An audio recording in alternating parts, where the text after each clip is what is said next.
Disposable cameras. Simple in form, singular in function. I finish a film, wind it on, jump on a bus to Shibuya, drop it off at Big Camera, and within a couple of hours, get back images with a visceral aesthetic. Fleeting moments turned into tangible memories. With these snapshot images, I explore themes of culture and identity in Japan, the country I've called home for over 20 years.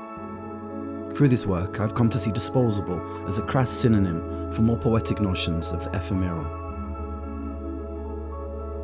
I was born and raised in York, England. We are 41st generation Vikings, living in a city founded by Romans, drinking in pubs older than many nation states, but despite its ancient heritage, even a city as storied as York can feel provincial in a country that's so centred on its capital. My house wasn't on the historic cobbled streets, but its tarmac leafy suburbs. Life on the periphery. A great place to grow up, but a challenging place to come of age as a gay kid in the 90s. I was lucky to live in a loving family home that provided a sanctuary to indulge in magazines and satellite TV, whilst manifesting a fascination of a wider world beyond the cul-de-sacs. Having studied media and culture at university, I was back working at my local Tesco when I chanced upon an ad for graduates to teach English in Japan. I applied, got the job, and was soon on a one-way flight to a country I'd never been, towards a future I could never have imagined. I landed in Japan in 2002 and was placed in a gaijin house in Noborito, across the Tama River from Tokyo in Kawasaki, Dan-sensei Jidai. I remember the feeling of awe walking down this street in Shinjuku after teacher training. It was a world before social media. We learned through books, conversations, the trial and error of everyday real-life experience. My outsider's eye was focusing on a whole new world around me, an alien but at ease. Some nights, we'd walk to a lookout high on a hill in Ita Park. The lights of Tokyo felt so far away. I yearned to be down there amongst it all. Eventually, I moved into the city and in 2008 started a website, Tokyo Dandy, to participate in the cultural conversation through nightlife photography. But that's another story. For that work, I used larger digital cameras. Disposable cameras gave me a pocket-sized escape from the limitless possibilities of digital photography. Over the years, I've spent countless hours at my desk, poring over images and arranging sequences that weave together personal experience and Japanese history. Some of those photographs became my self-published book, Disposables. This video is an attempt to share the thoughts and feelings behind that work. Disposables opens on Mount Aso, an active volcano in Kyushu, a geological formation, the bedrock of a nation. Nation state and nationality, both are constructs. Just like a lamp mounted on a wall, framed here to echo the rising sun flag of Japan. Religion and popular culture are two of the most powerful forces shaping beliefs and identity. The muscular arm of a guardian statue at a Buddhist temple, and the foot of a kaiju monster. The religious and the secular, both figures embody strength, one through spiritual tradition, the other through popular culture. Each play its part in defining who we are.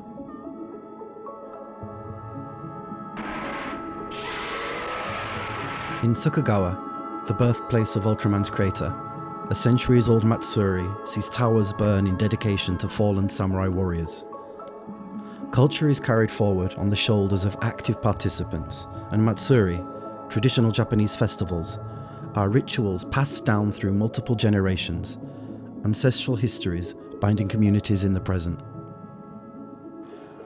At Saidaiji Temple in Okayama, thousands of men and boys in loincloths charge through freezing purification waters before converging en masse in the temple precinct to fight for a lucky talisman tossed from a balcony by holy men.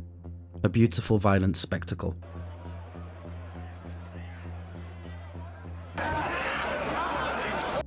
He will never be as young as he was in this photo, and the blossoms too will decay. Just like everything else, the past fades, erodes, and is lost to time.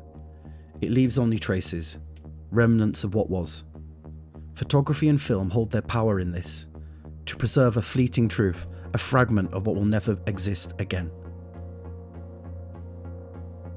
I deliberately selected 119 photos for my book. That's the same number of plates in Hiroshige's 100 Views of Edo, a woodblock series from the late 1800s. Like his prints, my photographs depict scenes of Japan, some even the same places, blurring the line between past and present. One such place is Gotenyama, a prime cherry blossom viewing site back in the Edo period. After American gunships sailed into Tokyo Bay demanding Japan open to trade, the hill was hastily demolished to be used as landfill to construct the Daiba fortifications.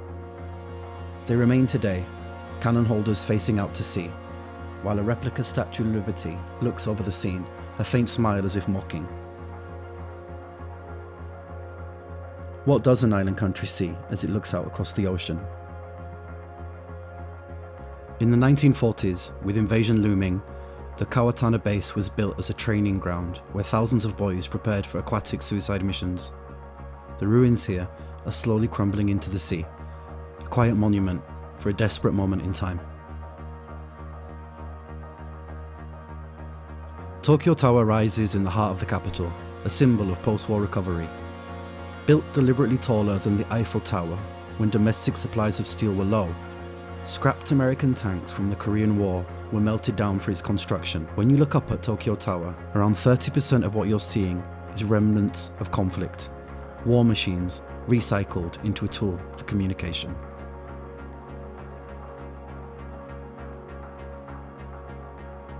When Japan annexed Okinawa in 1879, it expanded the reach of its oceans and adopted the tropical fish within them. By proxy, it extended Japan's ethnic DNA. Beyond biology, what does it mean to be Japanese?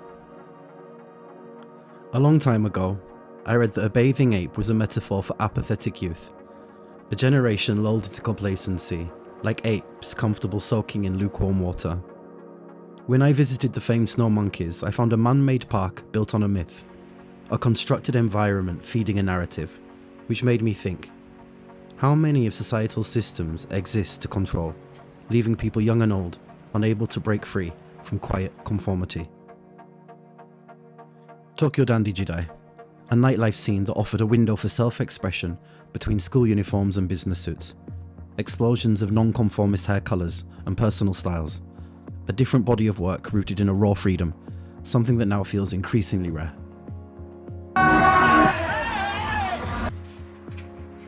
Turning the page from club kid to myth. At Okayama Castle, gilded Sachihoko stand guard.